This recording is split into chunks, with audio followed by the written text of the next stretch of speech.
Hello traders, I hope you all are doing well. So आज के video में हम बात करने वाले हैं कि last week Nifty and Bank Nifty का परफॉर्मेंस कैसा रहा, प्लस आने वाले नेक्स्ट वीक में निफ्टी एंड बैंक निफ्टी का परफॉर्मेंस कैसा रह सकता है।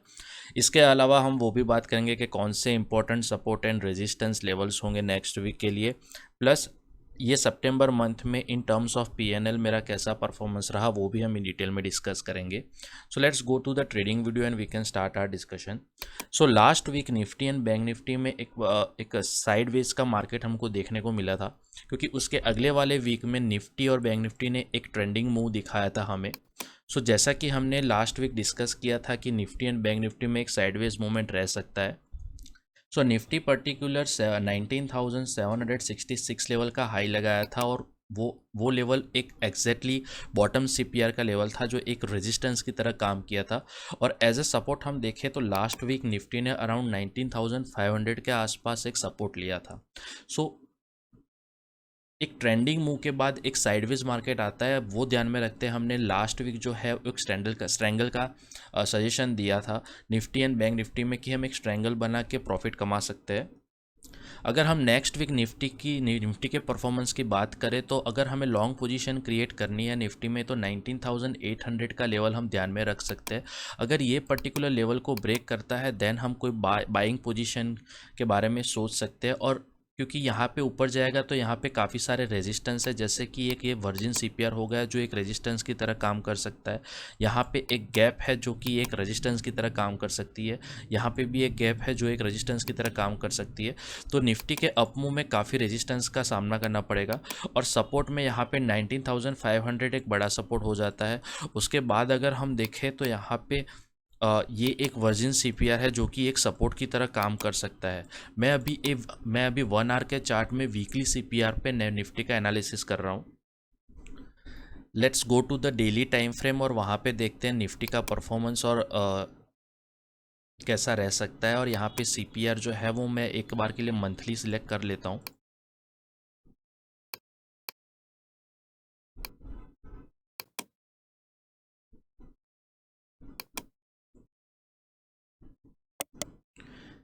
यहाँ पे अगर हम देखें तो मंथली सीपीआर में and daily time bank Nifty के डेली टाइम फ्रेम में अ, अभी जो निफ्टी का लेवल है वो एग्जैक्टली मंथली सीपीआर के पास है।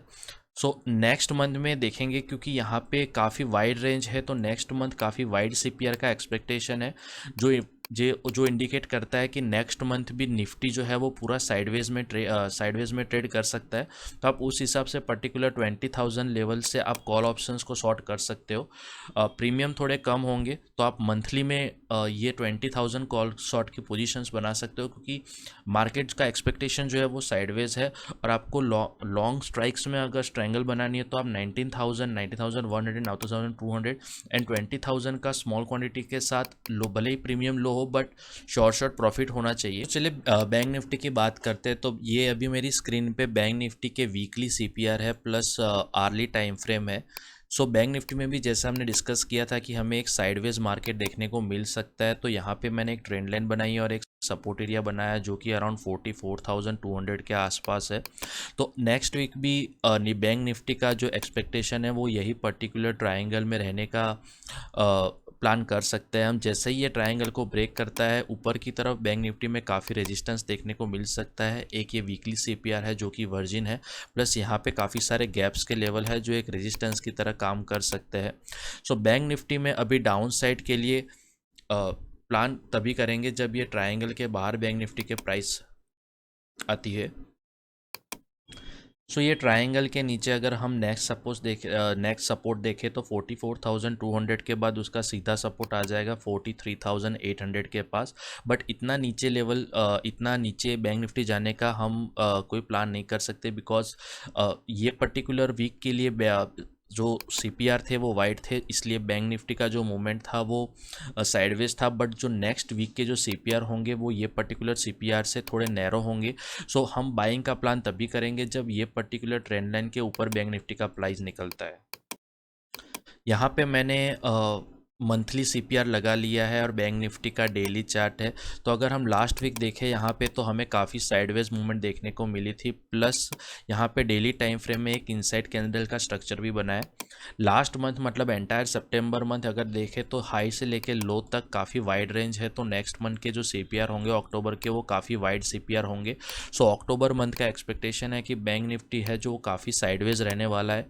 तो आप एंटायर मंथ एवरी वीक हर स्ट्राइक प्राइस पे आप एक स्ट्रैंगल का प्लान कर सकते हो। एंड जैसा कि हमने डिस्कस किया, अगर हमें लॉन्ग पोजीशन बनानी है तो ये पर्टिकुलर ट्रेंड लाइन के ब्रेक होने के बाद ही हम यहाँ पे लॉन्ग पोजीशन बना सकते हैं। और अगर शॉर्ट की पोजीशन बनानी है तो 44,200 के नीचे ही बनाएंगे। बट डाउन साइड सिनेरियो ज़्यादा दिख नहीं रहा है, बिकॉज यहाँ पे सारे सपोर्ट्स है। तो 43,800 का लेवल एक इम्पॉर्टेंट लेवल हो जाता है बैंक निफ्टी के। ये लेवल के अगर ये लेवल ब्रेक होता है तो ही हमें एक शार्प डाउनफॉल देखने को मिलेगा।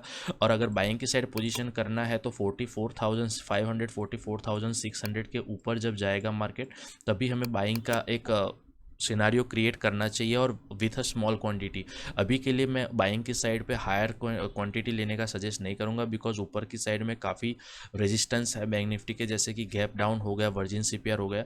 ये सारे रेजिस्टेंस जो है वो 44,800 45,000 ये पर्टिकुलर लेवल्स पे बैंक निफ्टी एक रेजिस्टेंस ले सकता है।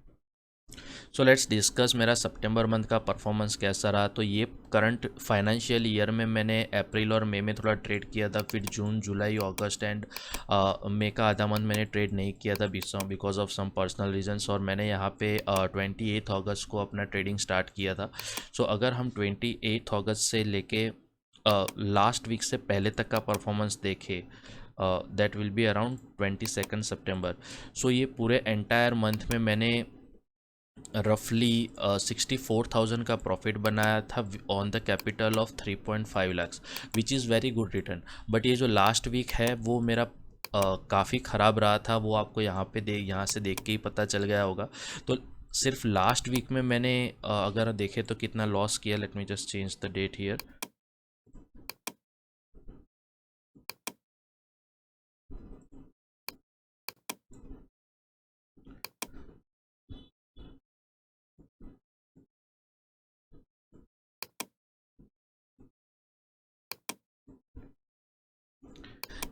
सिर्फ लास्ट वीक में ही मेरा 31,000 का लॉस हो गया था। सो ओवरऑल अगर हम देखें तो 65 माइनस 35 रफली 30,000 के अराउंड मेरा प्रॉफिट बैठता है। सो 30,000 ऑन द कैपिटल ऑफ और invested capital of 3 lakhs is roughly around 9 to 10% of profit, which is good. I am satisfied, but I am not very happy with my performance in the last week, क्योंकि काफ़ी मैंने rules को violet किया था। मैंने एक और भी वीडियो बनाया था last week to inform you guys कि मैंने कौन कौन से रूल्स को वायोलेट किया, जिसकी वजह से मुझे ये पर्टिकुलर दिन में अगर देखें यहाँ पे तो एक ही दिन में 27,000 का लॉस था, then 9,200 which was small loss, but उसके बाद मेरा 13,000 का लॉस हो गया था। सो एक आध दिन का प्रॉफिट लॉस तो मैंने कवर किया था यहाँ पे 17,000 का प्रॉफिट बना के। But I was not happy with the performance of these 3 dates, क्योंकि वहाँ पे जो मैंने गलतियाँ की थी वो मैंने अपने खुद के ट्रेडिंग रूल्स को वायोलेट किया था। सो वो आपको वीडियो मेरी चैनल पे मिल जाएगा। सो आई होप आपको आज की वीडियो से कुछ सीखने को मिला होगा, क्या इंपॉर्टेंट लेवल्स हैं नेक्स्ट वीक के लिए निफ्टी एंड बैंक निफ्टी के। सो आई होप आप उस हिसाब से अपने ट्रेड को मैनेज कर सकते हैं। अगर आपको ये वीडियो का कंटेंट पसंद आया हो तो please subscribe my channel and like the video. अभी के लिए इतना ही।